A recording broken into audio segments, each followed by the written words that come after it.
সমস্ত চ্যাম্পিয়ন ট্রফির ম্যাচ পাকিস্তানে যে হচ্ছে না সেটা অলরেডি কনফার্ম হয়ে গিয়েছে।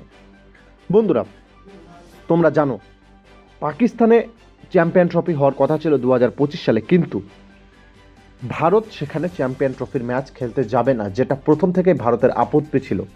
শেষমেশ ভারত সেটাতে অনড় রয়েছে। এখন পাকিস্তান হাইব্রিড মডেলে শেষ পর্যন্ত মেনে নিলেও তারা যে কয়েকটা শর্ত আইসিসিকে দিয়েছে, আইসিসি সেই সমস্ত শর্ত মানতে একদম রাজি না। পাকিস্তানের মতে তারা যে ব্রডকাস্টের রেভিনিউ আসবে, সে সমস্ত রেভিনিউ থেকে পাকিস্তানকে বেশিরভাগ অংশ দিতে হবে, যেটা আইসিসির পক্ষে মেনে নেওয়া সম্ভব হবে না।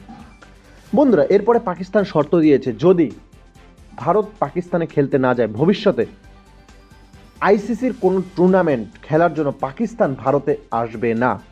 মানে ভবিষ্যতে যে ভারতবর্ষে T20 বিশ্বকাপ হতে চলছে 2026-এ, এবং তারপরে 30-এর দিকে যে আবার অন্য অন্য ক্রিকেট টুর্নামেন্টগুলো রয়েছে, সে সমস্ত খেলার জন্য পাকিস্তান ভারতবর্ষে আসবে না। তাদের জন্য কিন্তু হাইব্রিড মডেলে খেলা তৈরি করতে হবে। অর্থাৎ পাকিস্তানে ভারত যাবে না, ভারতে পাকিস্তান আসবে না, এটা তাদের কথা। কিন্তু আইসিসি এখানে পাকিস্তানকে বলেছে যে পাকিস্তানে সিকিউরিটি থ্রেট আছে, ভারতবর্ষে সিকিউরিটি থ্রেট নাই। পাকিস্তানে অনরন হামলা চলতেই থাকে, কিন্তু ভারতবর্ষে না। সরাসরি এটা পাকিস্তানকে জানিয়ে দিয়েছে আইসিসি। তাই পাকিস্তান যতই ভারতকে বিপদে ফেলার চেষ্টা করুক না কেন, আইসিসি কিন্তু ভারতের সাপোর্টেই থাকবে। কারণ আইসিসির বেশিরভাগ ইনকামটা ভারতের ফ্যান বেস থেকেই আসে।